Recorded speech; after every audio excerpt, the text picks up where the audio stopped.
the shine from those 3 election victories for Blair worn off. Will Starmer, like Brown, Miliband and Corbyn before him, face defeat at the ballot box? Theo Archwood reporting. Let's put some of those points. What are you doing? Are you?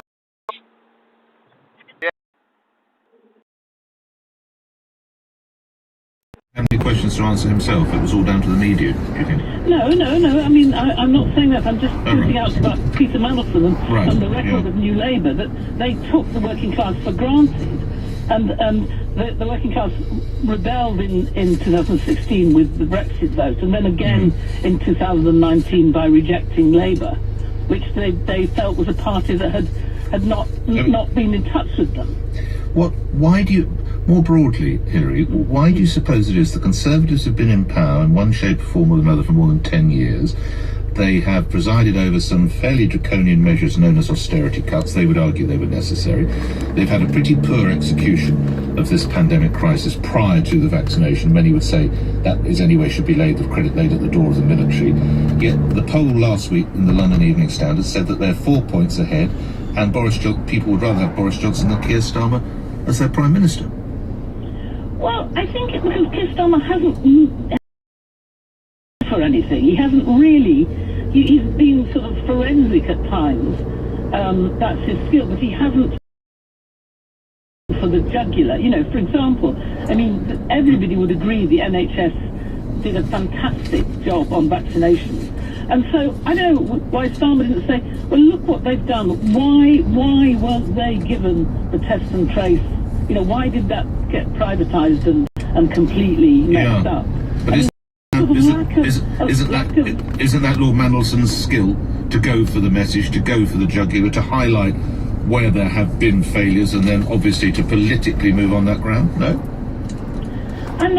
I'm not convinced of it. I haven't seen any examples of that. I mean, I can only see examples of his own failure. I mean, your profiling of him documented those, and then we know that when he was industry czar, he gave millions to Kraft to supposedly save it and save jobs, and Kraft then took the money, slashed the jobs, and paid no more tax. And so there's a sort of record that you've documented in the profile of him quitting because of incompetence or personal appearances of corruption. So I don't think he's the man to give Labour that sort of strong profile. I mean, Hilary, always good speaking with you. Hilary Wainwright.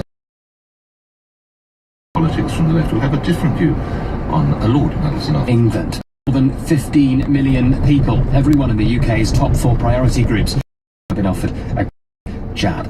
The first travellers required to isolate have begun arriving for their stay. Showers this feeling milder with bright spells later, a high of 12 Celsius. LBC Travel, I'm Joanne Webb. In Kent, there are delays of about half an hour on the M20 westbound junction Ashford, and that's fine. Also, for those long delays on the M20 in Essex going close to 30 at the A13, those emergency repair works are still taking place. In London, the A40 is closed eastbound at Hillingdon after an accident. In Cambridgeshire, the A1 is closed northbound at Wansford. A lorry has overturned. Coming up at 10 on LBC, James O'Brien. I feel like I'm hiding behind a sofa watching Doctor Who, but we need to have a proper look at whether the quarantine hotels are fit for purpose. James O'Brien on LBC.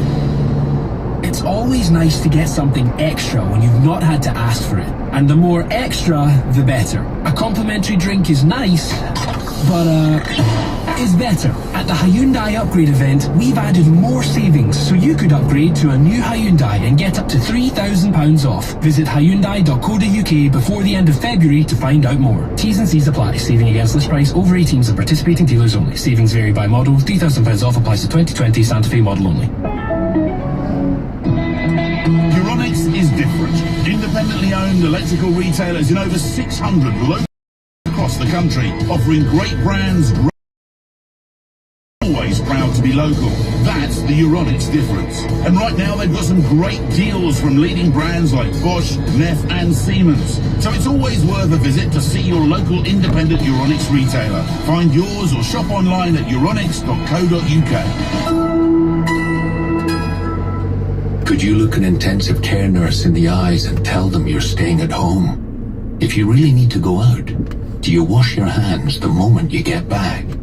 If you have to let someone in, like an emergency plumber, do you always open your windows to let in fresh air?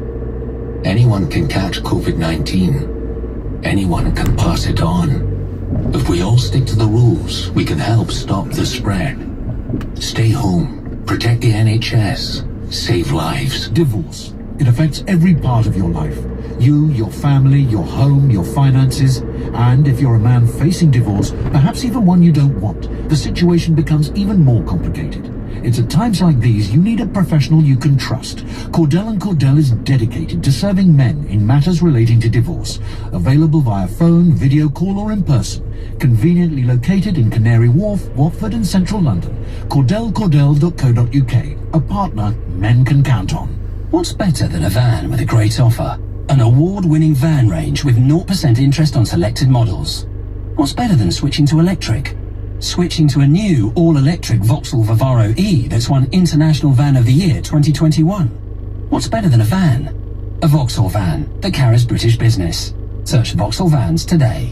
Conditional sale, business users only. VAT on total transaction price payable. Subject to status, T's and C's 18+, Vauxhall Finance. Excludes Vivaro E. At Vodafone, we know how important it is to keep connecting. Whether you're working from your back bedroom or keeping the kids on top of chemistry, it's now more crucial than ever to have a reliable broadband connection. So, switch to Vodafone Superfast Broadband to get average download speeds of 63 megabits per second for just £22.95 a month. Available online today. Ready? Vodafone. Offer ends 4th of March. 24-month contract, credit check, acceptance, terms and CPI plus 3.9% annual price rise apply. Vodafone.co.uk/broadband.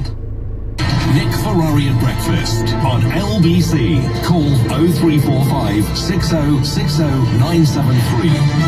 More calls on how the restrictions should be eased, Jill, and on evictions, Paul. But let's come back to this conversation. Is Lord Mandelson, Peter Mandelson, his return, what Labour needs to keep the vaccination metaphor going? The shot in the arm to get the party going. Let's bring Paul Richards, who served as a special advisor for the Labour Party, for the Labour government, I should say, working with Hazel Blairs and Patricia Hewitt. Okay, similar point that I made to one of my other contributors, Paul. Conservative government in power for more than 10 years. Some austerity measures, pretty appalling start to handling the pandemic, and yet still they're ahead in the polls, and more people see Boris Johnson as Prime Minister material than they do Sir Keir Starmer. What does Peter Mandelson have to do? Good morning. Good morning to you. Well, this is Keir Starmer's challenge, isn't it? He's been given a job. It's clear what he has to do. Hello, mate. These all right up, yeah? As you can imagine. So the question then is, well, who do you listen to? The people who did the job before really badly and led to chaos and catastrophe? Or do you listen to the people who did the job before and did really well and were really successful? You know, any other walk of life, you take the advice off the winners, not the losers. It's only in the Labour Party where we think we have to look back to the people who lost and did badly as though they have got some sort of thing to offer. And I mean, Hillary's point, you know, she was a big supporter of Tony Benn and then Jeremy Corbyn, and that's great, you know, but these people repel the voters, so why should we listen to that advice? What is, or what are Lord Mandelson's particular skills or his skill set then that could be applied here, Paul?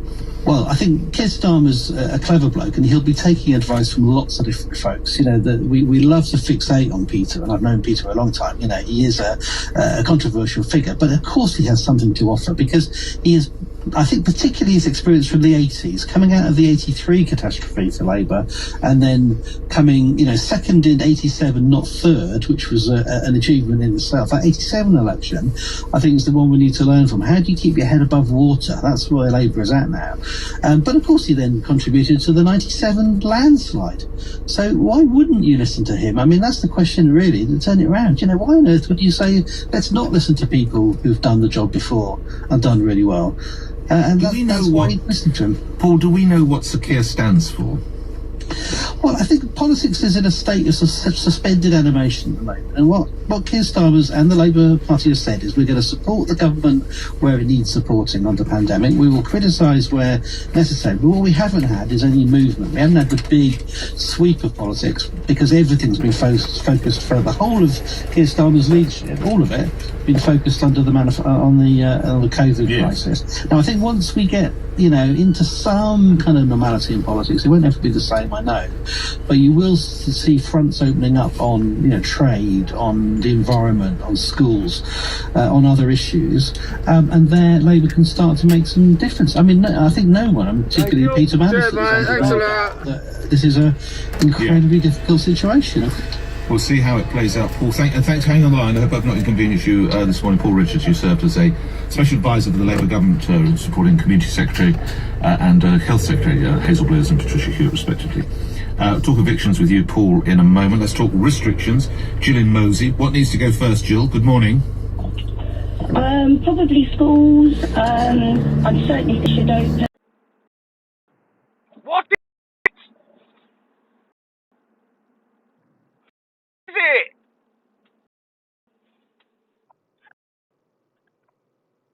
Every fucking day. Alright, see you at Starbucks.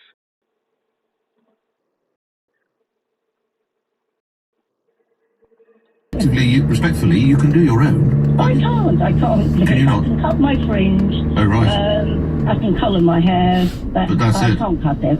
Okay. Well, it's absolutely crucial. You said it right at the top there. Jill, thank you. Evictions. Let's bring Paul in Watford into the conversation. Do you own another property? What's the situation here, Paul? Good morning. Hello, Nick. Yes, I do. So I really felt for that last landlord you had on the phone. And that is, I'm sorry to say, it's not uncommon. If you go onto the London.gov website, it's saying 1 in 4 tenants will have trouble paying their rent. Wow.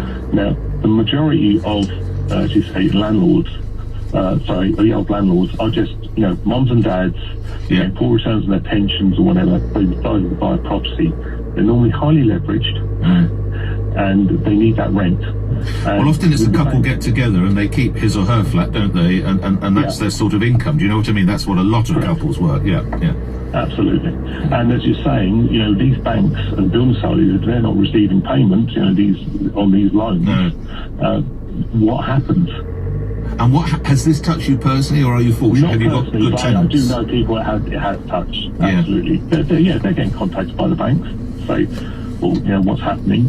And as you say, well, as you rightly say, we can't evict the tenant legally. And as you say, so you're in a catch-22 situation. I can't service the debt, but I can't evict the person who's not making non-payment of the rent. And this is across the country. This isn't just regional to London or the southeast. What do you think ultimately will come as a result of this? With my age, Nick, I got involved in property in the early 90s, and there was a lot of repossessions at that time, and it was after when they stopped propping the market with the Midas, and it had a huge, that was tax relief, when 2 people were buying a property, there was a massive race to buy property up to that point, and then once the tax relief was removed, the market crashed. And I'm seeing a similar pattern of behaviour here, where the market's being propped up, where with stamp duty and whatever else, and delaying on the tenants. It's going to get messy this year, I'm going to say. Certainly in the second half of this year. 7 times, of course. 7 times the landlords have had these restrictions pushed back. It really is very, very difficult for people to cope with. Paul, thank you for that. And as you rightly said, the case history we took of that chap who sadly lost his job and now needs to realise that property, but they pay his own rental mortgage and to put food on the table and look after his family. He's absolutely snookered. You have the last word, for I'm done for another day. James O'Brien's waiting, the other side of the news here on LBC. I'm going to be with you tomorrow morning from 7. Meantime, stay safe.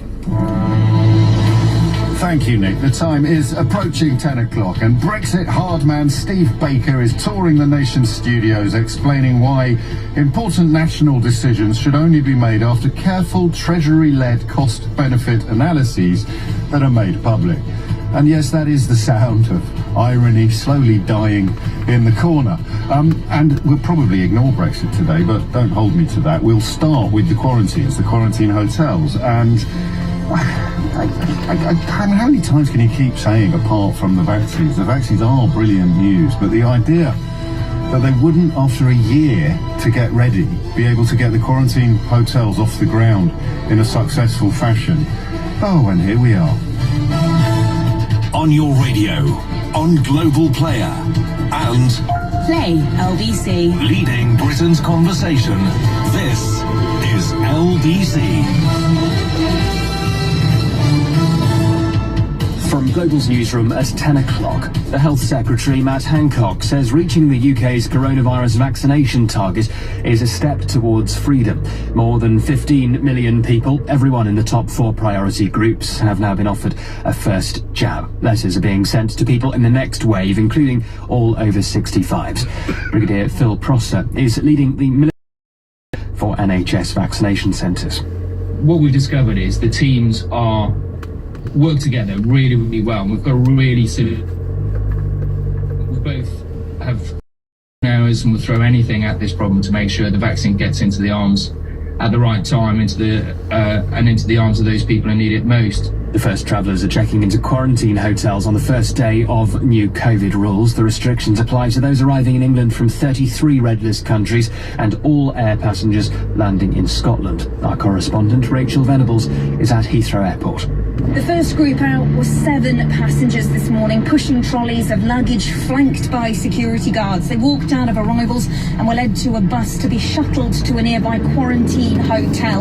All of them, we know, declared that they'd spent some time in the last 10 days in a red list country, and they have to pay more than £1,700 to be put up in that forced isolation. New figures show the impact of the pandemic on the UK's tourism industry. Analysis by the Office for National Statistics shows air passenger arrivals dropped by 98% between February and April last year. Just 2 in 10 hotel rooms in London were occupied in July 2020, compared with 9 in 10 a year earlier. An 18-year-old man is in a critical condition following a stabbing at a railway station in south-east London. No arrests have been made in connection with the attack in Abbey Wood last night. And around 300 restaurant groups and Deliveroo are calling on the government to rerun the Eat Out to Help Out scheme at the end of the lockdown. Customers were given up to 50% off their bill to help revive the hospitality industry last August. The firms say they're in need of urgent support to relieve the immense financial pressure of lockdown restrictions. In the city a short time ago, was trading up 90 at 66.80. The pound buys $1.39 and a euro 14.